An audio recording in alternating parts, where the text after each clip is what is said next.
abrir tu Biblia en Proverbios 2. Hoy quiero contarte historias de grandes hacedores y que podamos mirar con eso 20, 25 minutos que vamos a hablar y que espero puedas aprovecharlos. Vamos a hacer lo posible para que sumen y traigan un aporte para tu vida. Proverbios 2:6, ¿qué dice la Biblia? Fíjate que dice: porque Jehová da la sabiduría y de su boca viene el conocimiento y la inteligencia. Qué tremendo, ¿eh? Sabiduría, inteligencia, conocimiento. 3 palabras que si tuviésemos en nuestra vida, seguramente sería no cualquier vida, sino una vida que está haciendo cosas impresionantes.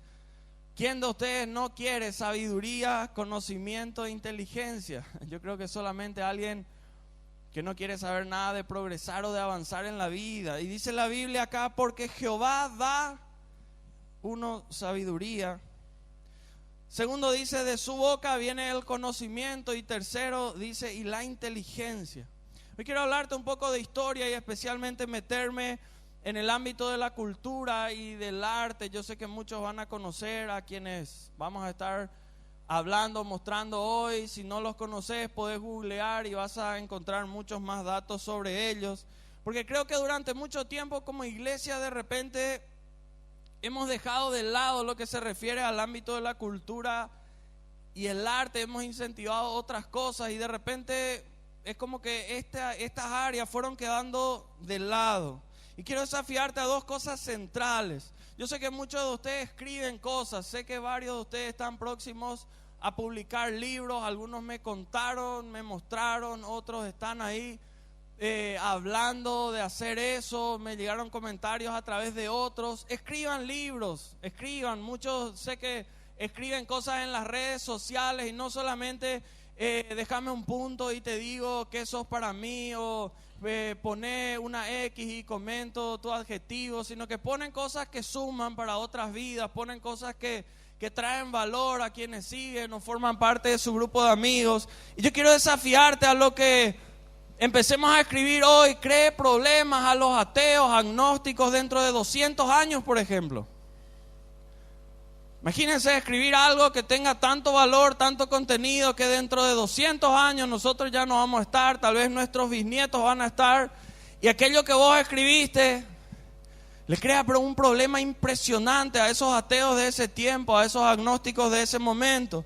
Que tu música sea tan buena, la música que vos compongas, la música que vos hagas, que deje de ser una copia del mismo estilo que otro hace y sea algo innovador, una tendencia nueva que haga. Como en un momento de la historia hizo un himno llamado Aleluya, que generó que el rey Jorge II se tenga que poner de pie, toda la burguesía de ese lugar, ponerse a aplaudir sin parar porque era algo increíblemente extraordinario.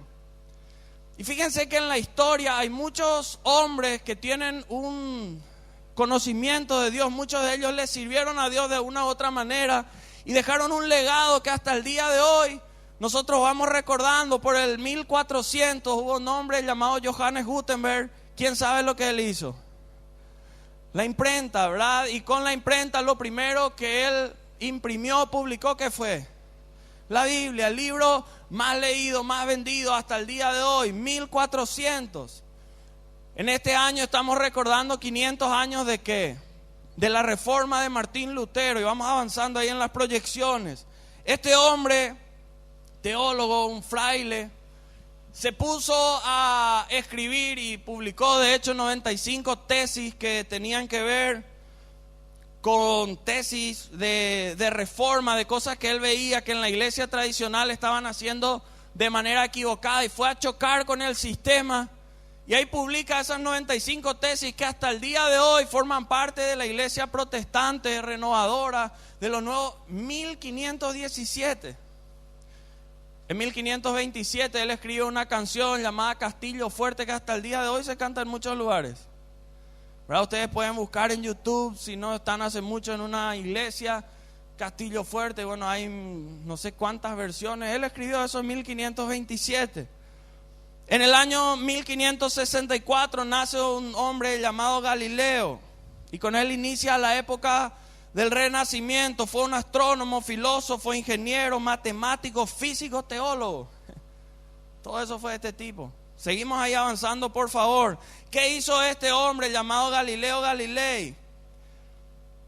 Por ejemplo, el telescopio fue uno de sus grandes descubrimientos. Su logro incluye también una gran variedad de observaciones sobre la astronomía, la primera ley del movimiento, de que ahí iban girando las cosas alrededor del sol y todo lo más. Fue él el que hizo. También fue parte de la revolución de Copérnico. En 1577 nace otro hombre llamado Kepler. Yo sé que muchos que estudian matemática, cosas por el estilo, tenemos ahí, ¿verdad? Nace este hombre, figura clave en la revolución científica, astrónomo, matemático alemán. ¿Y qué pasa? Él, por sus leyes sobre el movimiento de los planetas alrededor del sol, en realidad fue Kepler, no Galileo, ¿verdad? Fue el que creó esto, dio esto haciendo los cálculos y bueno, creó todo un cambio en ese momento. Y a partir de ahí, wow, la gente dijo, mira lo que este tipo hizo y a partir de ahí cambió la realidad. 1616 fue un año trágico para los que aman la cultura y el arte, porque en ese mismo año murieron Cervantes y Shakespeare. ¿Qué año, verdad? Los dos murieron. Yo no sé cuántos de ustedes leen novelas y todo lo demás, ¿verdad? El Quijote de la Mancha, ¿leyeron algunos o no?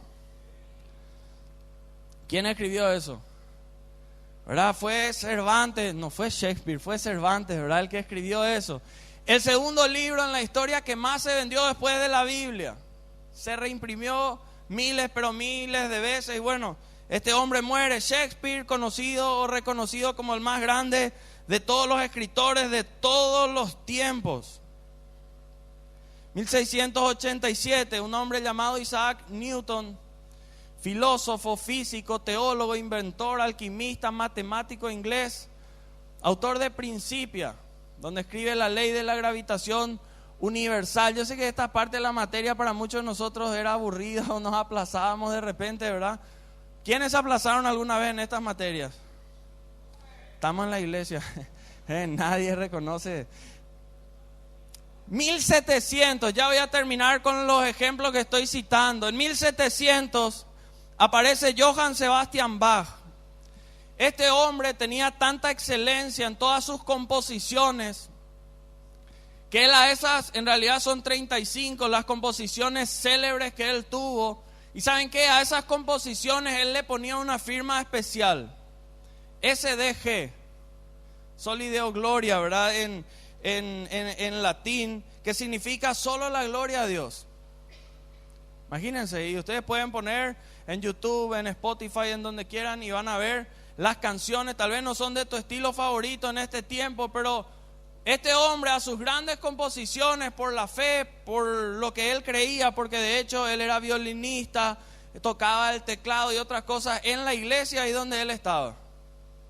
Y entre esas cosas, esas grandes obras, él le ponía ese sello. En 1742 se produce esa canción titulada Aleluya, de la que les hablaba hace rato, ¿verdad? George Händel hacía eso y bueno, es la canción hasta hoy en día más interpretada por los coros en todo el mundo. Es una música, una canción que habla de dar gloria, de dar honra a nada más y a nada menos que a Dios. ¿Y saben qué pasa? Desde esa época, estamos hablando del año 1779, no sé qué pasó, pero en la historia del arte y la cultura es como que hasta ahí llegaron los aportes de hijos de Dios.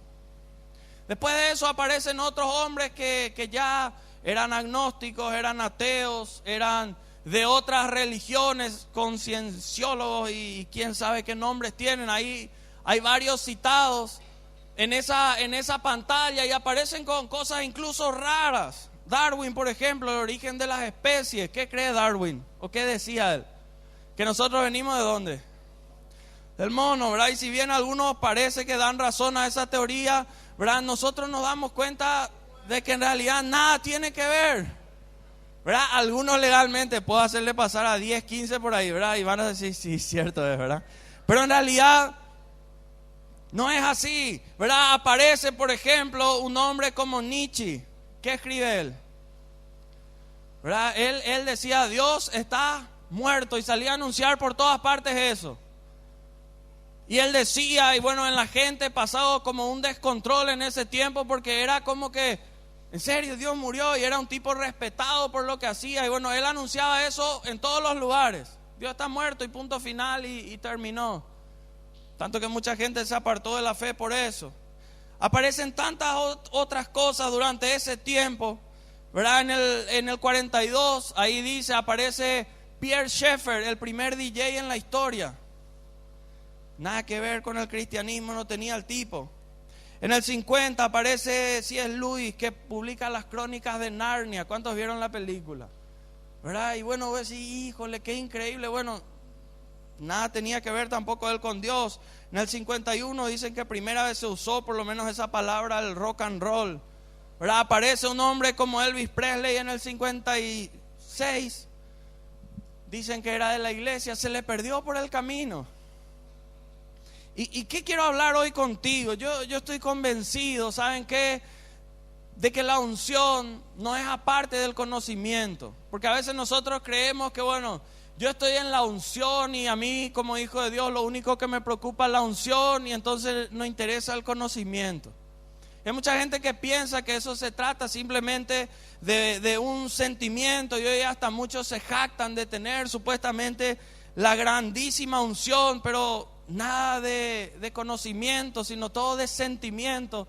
Pero ¿qué pasa? Llegan momentos en la vida donde el sentimiento para, donde el sentimiento no es igual de fuerte, no es el mismo. Eso pasa en el matrimonio, no todos los días el sentimiento es el mismo. No las 24 horas el sentimiento es exactamente igual de fuerte y fogoso que es en algún otro momento.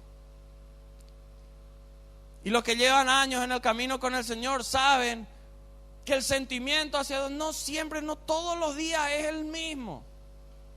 Pero ¿qué es lo que muchas veces hace que a pesar de que el sentimiento no sea el mismo, uno se quede en el mismo lugar? El conocimiento. Uno sabe que si se aparta, sabe todas las maldiciones que con eso genera. Uno sabe en un matrimonio, tiene conocimiento de que eso es un pacto hasta que la muerte a uno le separe. Y que no va por una emoción, un sentimiento ahí de 1 hora o 2 días o 3 días simplemente. Y tanta gente cree que esto está separado. Y por eso muchas veces como hijos de Dios no trascendemos en muchos lugares, porque solamente nos enfocamos en estos momentos de sábado, de domingo, de las reuniones, todo hacia esto y nada para afuera. Pero fíjense que la Biblia a nosotros nos habla de que en realidad al buscar esa unción, al acercarnos al Señor, ¿qué es lo que tiene que venir? La Biblia dice en Proverbios 9:10 que el temor de Jehová es ¿qué cosa?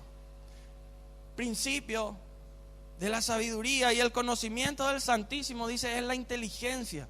O sea, si vos te metés ahí a buscar la unción, si vos ahí te metés a buscarle al Señor, ¿qué pasa? Ahí tiene que iniciar esa sabiduría que Él da. Ahí cuando vos te pones a buscarle a Él, tiene que venir ese conocimiento de la inteligencia. ¿Y saben qué yo anhelo cuando nosotros hablamos de hacedores? Porque el desafío va a ser de acá en adelante. Y los hacedores no son simples pensadores. Los hacedores no son juzgadores. Los hacedores, son aquellos que hacen cosas. 2017, 2018, 2019, 2020, los años que Dios nos permita vivir. ¿Cuáles cosas nosotros vamos a hacer? ¿Qué cosas vamos a hacer?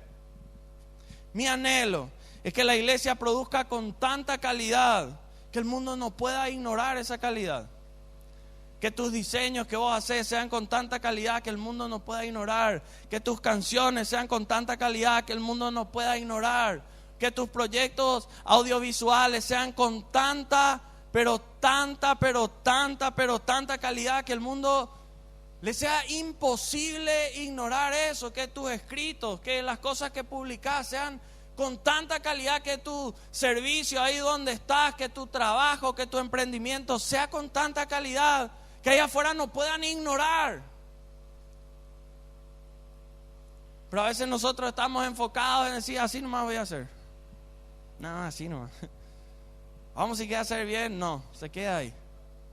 ¿Y qué es lo que va pasando? Afuera se hace la gran 7 y adentro, ¿verdad? Tipo lo peor se va haciendo.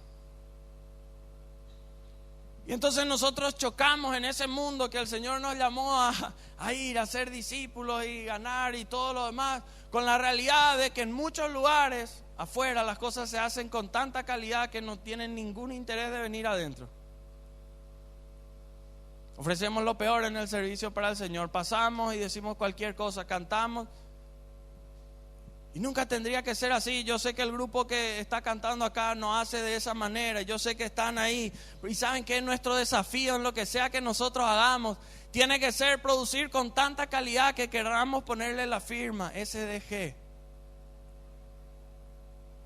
Solo a Dios sea la gloria. Y ahí vaya tu plano arquitectónico con eso y sea un boom, tu proyecto económico, tu proyecto ahí que vos estés realizando para un emprendimiento, sea tan pero tan increíble que lleve esa firma ahí de destaque, que muestre lo demás. Los hacedores de historia dejan su marca, su legado, su carácter, su obra. Tiene ahí impregnado lo que es esa persona. Yo te pregunto en esta noche, ¿cuál es tu obra? Legalmente hablando, ¿cuál es? Cuando se va a hablar de tu nombre y tu apellido, ¿cuál es la obra que vas a dejar? Para que en 200 años se haga un mensaje como este y aparezca tu nombre y diga ahí Ariel. Y bueno, ¿cuál es tu obra? Diga ahí Nancy, diga ahí Jazmín, el nombre que vos tengas. Si no tenés una obra, ¿por qué no tenés una obra? ¿Por qué? ¿Cuál es la excusa? ¿Cuál es el argumento, el pretexto? Por eso te citaba varios de estos nombres. ¿Sabes por qué? Porque algunos dicen mi excusa, no dicen es mi excusa, pero dicen porque no tengo plata. Lee la biografía de estos hombres, a ver cuántos de ellos tenían plata para empezar a hacer lo que quisieron hacer. Algunos dicen mi familia no tiene contactos o no tiene una posición. Lee la biografía de ellos, a ver cuántos tenían una posición o estaban ocupando los principales lugares en el lugar donde ellos estaban en el tiempo que vivían. ¿Por qué no tenés una obra que quede como legado? ¿Por qué no? ¿Por qué a veces en lo único que crecemos es en edad y no estamos forjando nada para el día de mañana?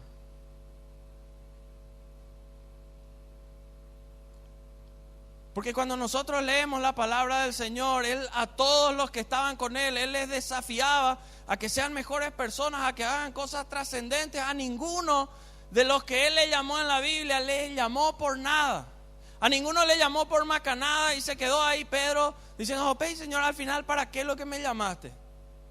Todos hicieron grandes obras, todos hicieron algo relevante de lo cual nosotros hasta el día de hoy hablamos. Y ¿saben qué? Si Dios te llamó de alguna u otra forma, tal vez ni te enteraste cómo, pero hoy estás en la casa del Señor, significa que Dios te llamó.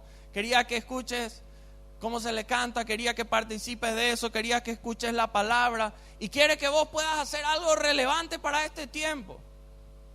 Él sabe perfectamente cómo vos y yo somos. Él sabe exactamente cuáles son nuestras condiciones. Él sabe exactamente qué dones y talentos tenemos. Él sabe nuestra reputación. Él sabe todo.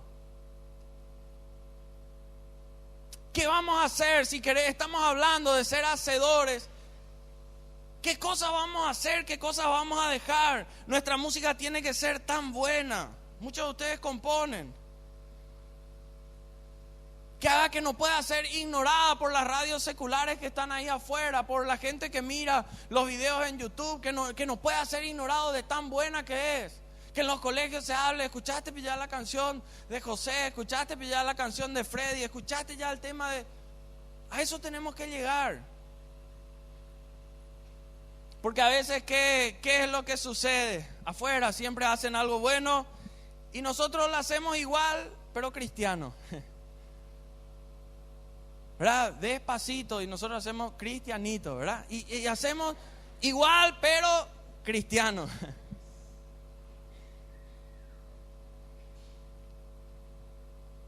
Yo creo que si nosotros de verdad nos metemos con Dios en oración, en búsqueda real con Él, ¿saben qué va a empezar a pasar? Ya no va a suceder que el mundo va a estar ahí 10, 20 años adelante y esperando que nosotros como iglesia lleguemos a eso. Va a empezar a suceder que nosotros vamos a estar 10, 15, 20 años adelante esperando que el mundo llegue hasta eso. Porque el Señor algo que tiene es innovación, creación. Si algo forma parte, ¿saben qué? De las características de nuestro Dios. De hecho, la primera característica que habla de nuestro Dios, ¿cuál es? En la Biblia, en el primer versículo de todos. En el principio creó Dios. ¿Cuál es su primera característica, su primera cualidad? De creador, de crear algo. Es lo primero que la Biblia menciona sobre Él. Y ese mismo capítulo, versículo 26, ahí hasta el 28, dice que Él nos hizo a su imagen, a su semejanza, todo lo que Él fue creando. Entonces, ¿qué significa eso? Que la misma Biblia menciona que Él te hizo a vos, a mí, a su imagen y semejanza. Y si Él es creador, entonces, ¿qué hay dentro tuyo? Esa característica de ser un creador. De crear cosas y no crear estupideces, no crear cosas que no sean relevantes. Yo creo que podés crear cosas que pueden ser relevantes para las próximas generaciones, para este tiempo, para que se hable de tu vida, de lo que vos fuiste haciendo en todos los lugares. Si Él fue hacedor, vos y yo estamos llamados a ser hacedores. Por eso volvemos a esa pregunta una y otra vez. ¿Qué creaste hasta ahora? ¿Qué creaste? ¿O qué estás creando ahora mismo? ¿En qué estás gastando tu tiempo? Tal vez no estás trabajando todavía en lo que vos soñás, en lo que vos anhelás hacer por el resto de tu vida. Estás trabajando en un lugar porque tenés que ganar un salario y pagar con eso tu estudio o mantenerte.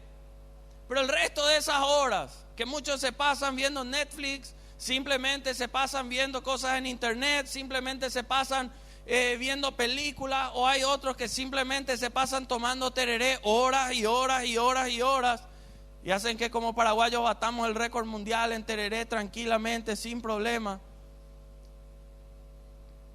Imagínense si todo ese tiempo empezásemos a usar de una forma productiva, de una forma que sume, que traiga algo más a eso que nosotros anhelamos hacer. Lo que a mí me preocupa a veces es que muchos ni siquiera saben qué es lo que quieren hacer. ¿Qué vas a estudiar? Y estoy viendo.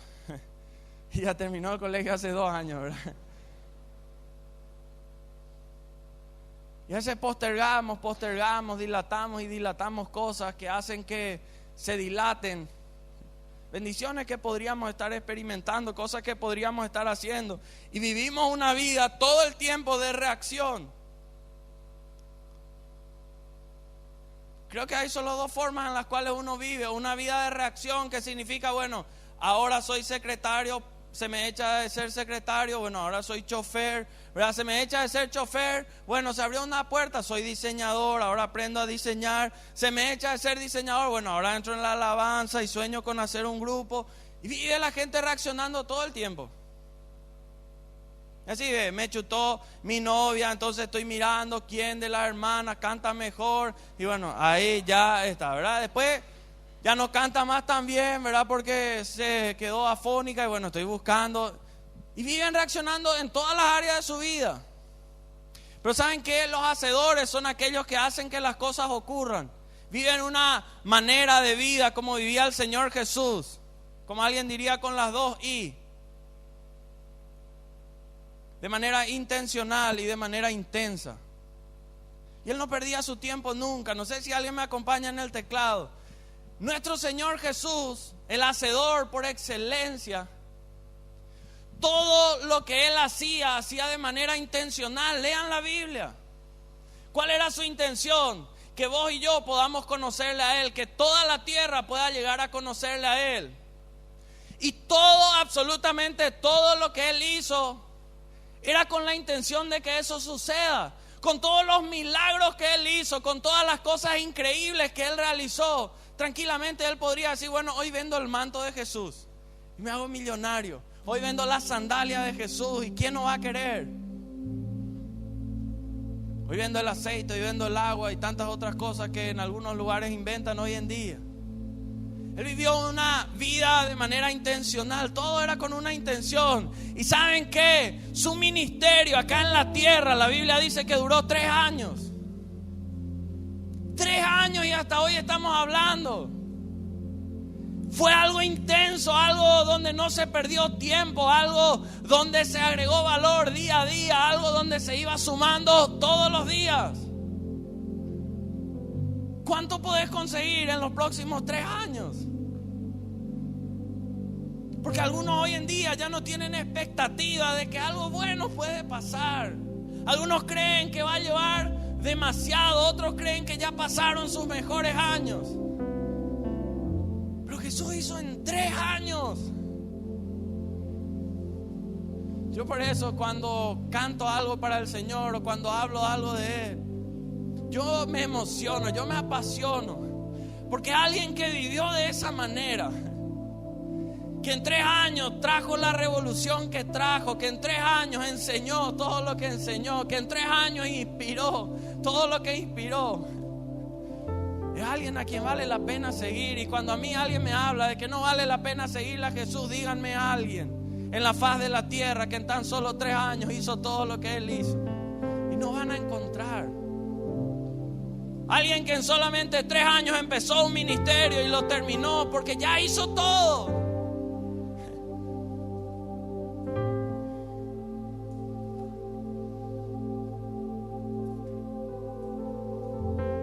Cuando nosotros venimos a la casa del Señor y venimos para encontrarnos con nuestro Dios, hacedor, creador, que dice que Él nos hizo a su imagen y semejanza. Yo quiero desafiarte hoy, quiero animarte hoy a que vos y yo no perdamos más días, semanas, meses, años de nuestra vida. Empecemos a meternos con Él, porque ¿saben qué pasa? Al no meternos con Él, al no alinearnos a su palabra, todo el tiempo nos vamos desenfocando, todo el tiempo pasa lo que dice Juan 10:10, que el ladrón vino para robar. Te roba años, te roba días, te roba ideas, te roba bendiciones, proyectos. Vino para matar. Vino para matar sueños. Tal vez hoy muchos sueños que vos tenías están muertos. Muchas esperanzas que vos tenías murieron. Ganas de hacer murieron. Y vino también para destruir. Destruye tu reputación, destruye tus ganas de seguir viviendo. Destruye amistades, destruye oportunidades laborales, destruye el cuerpo de alguien, destruye tantas otras cosas a las cuales cuando nosotros no nos enfocamos, no nos alineamos en la palabra de Dios, dimos lugar a que puedan hacer. Se destruyeron matrimonios, se destruyeron familias, se destruyeron finanzas, se destruyeron cuantas cosas que vos y yo podríamos citar. Pero el Señor dice que vino para dar vida y vida en abundancia.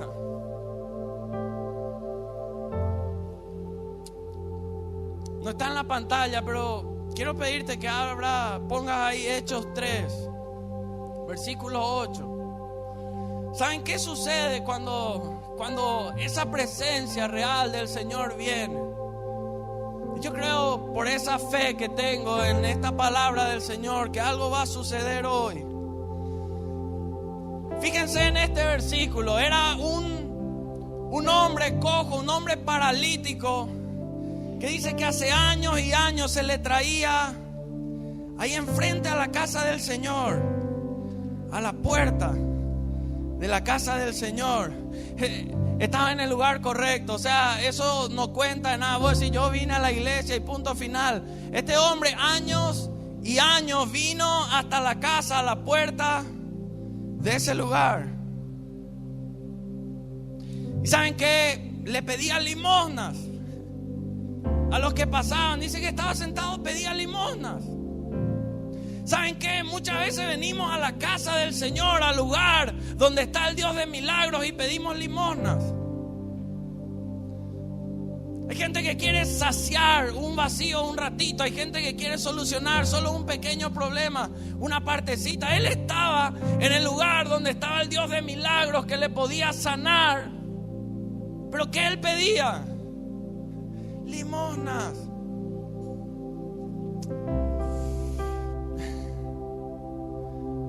Podía pedir un milagro, podía pedir que Dios obre ahí en ese lugar, y él pedía limosnas.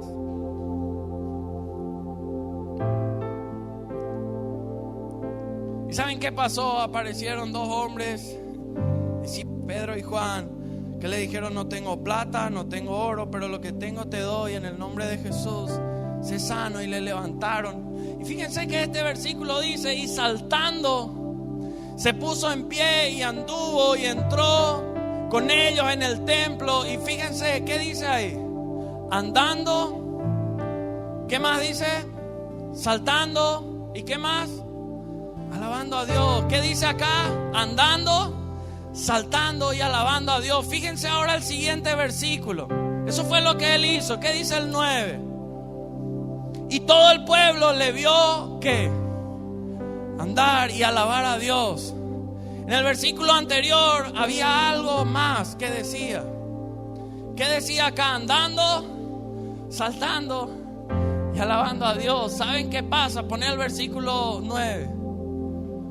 El mundo religioso, esa estructura que nunca puede ver todo lo grande que Dios hace, solo ve que uno anda y tal vez alaba a Dios, pero se olvidaron de ver y de escribir ahí que Él entró saltando a ese lugar.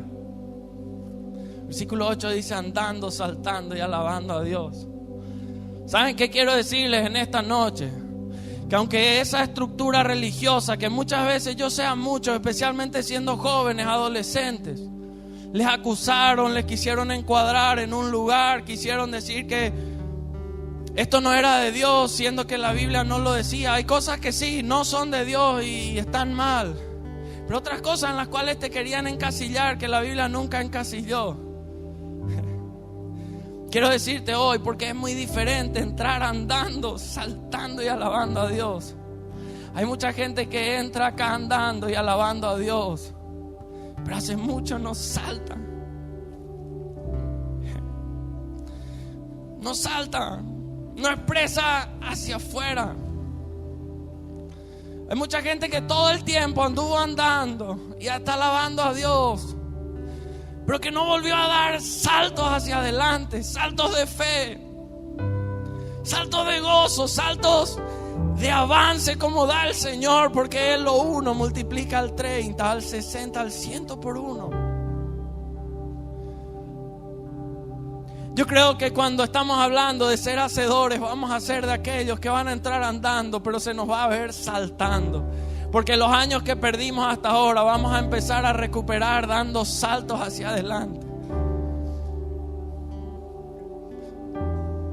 Y lo que tal vez el enemigo nos robó, saltando vamos a pasar encima de eso. Tal vez lo que el enemigo destruyó hasta ahora, con esos saltos de fe que hoy se empiezan a activar en tu vida, con esos saltos de unción, de conquista, de llenura de la presencia de Dios, van a hacer que vas a llegar hasta ese lugar. No importa cuánto tiempo perdimos, es el tiempo de saltar y entrar en la historia, de romper lo que estaba ahí y ser nosotros los que empiecen a escribir la historia nueva con Dios ahí en nuestra vida.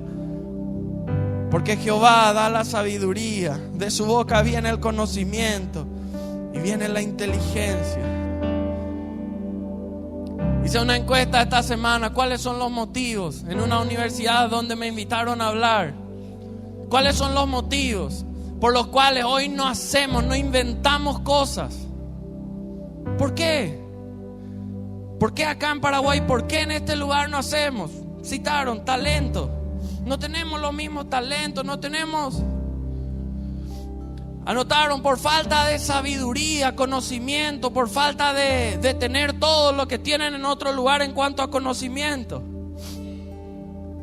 Otro punto que anotaron: falta de recursos. Acá no tenemos para laboratorios, no tenemos para las computadoras, para los hardware, para los software que necesitamos, para los programas, no tenemos, falta plata para viajar y hacer los cursos, traer a este o al otro docente.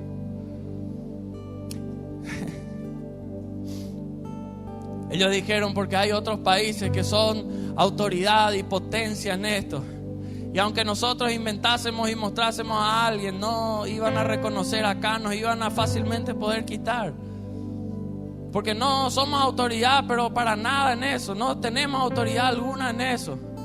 Y eso decían los propios profesores.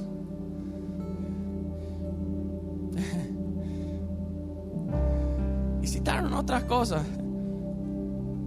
Yo creo que cuando hablamos de sueños, de anhelos, de cosas por el estilo, tal vez muchas veces esas son las excusas principales que también ponemos, o los argumentos principales de por qué no hacemos ciertas cosas.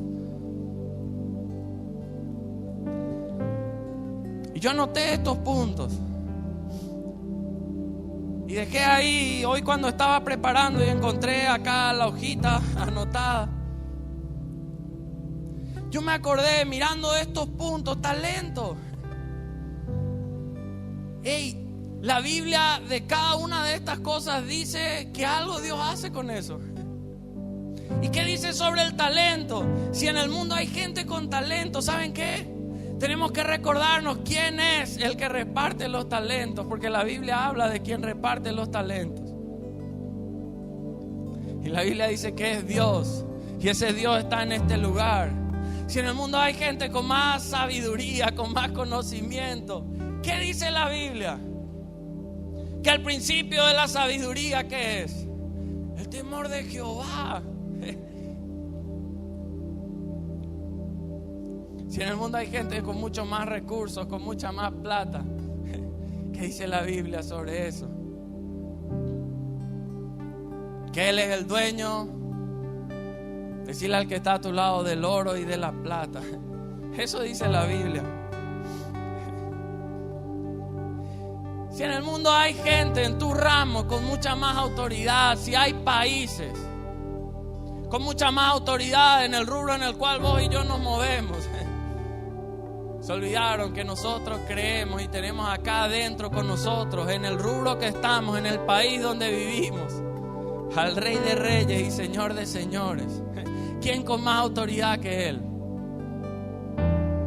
Hay ramas, hay carreras en las cuales muchos de ustedes están que no tienen nombre acá en Paraguay porque no se conocen, no hicieron nada relevante todavía.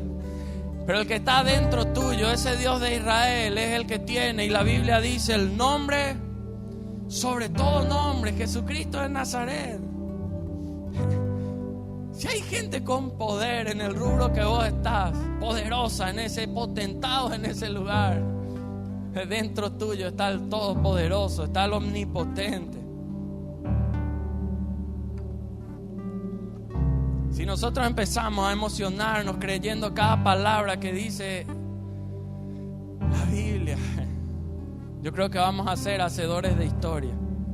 Y yo quiero despertar eso en tu vida. Yo quiero despertar porque ese Dios que cantamos, y quiero que cantemos una vez más, decir el Dios de milagros que está en este lugar, creo que puede hacer que vos que escribís, que vos que desarrollás cosas, vas a escribir cosas que sean tan relevantes que dentro de 200 años van a seguir creando problemas a los ateos, a los agnósticos de ese tiempo. Van a seguir sirviendo a esos matrimonios que estén ahí con quién sabe qué medio de transporte, qué medio de comunicación, pero tanta unción, tanta inspiración, tanto conocimiento va a destilar esa hoja que vos estés escribiendo, que va a seguir sirviendo en ese tiempo.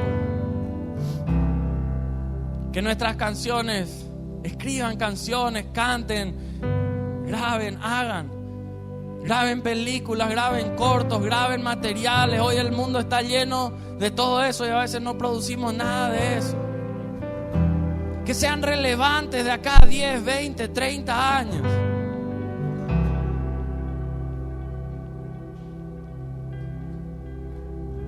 Lo triste es que para muchos el Dios de milagros es solo una canción como esta. El Dios de milagros es solamente alguien de tiempo pasado y que en algún momento tiene que venir. Y no le toman como el Dios que puede hacer milagros en tu vida, y vos que no eras, convertirte en alguien que va a hacer. Vos que hasta ahora no lograbas tal vez nada relevante, empieces a lograr cosas que sean relevantes. ¿Eso va a ser un milagro, sí o no? Para muchos de nosotros eso va a ser un grandísimo milagro que suceda en nuestra vida. Y yo creo en ese Dios y quiero animarte a ponerte en pie y a que puedas creer en ese Dios. Que vos puedas levantar tu expectativa ahí en el rubro, en el área que vos estés. Y que vos puedas apasionarte tanto por el Dios de Israel.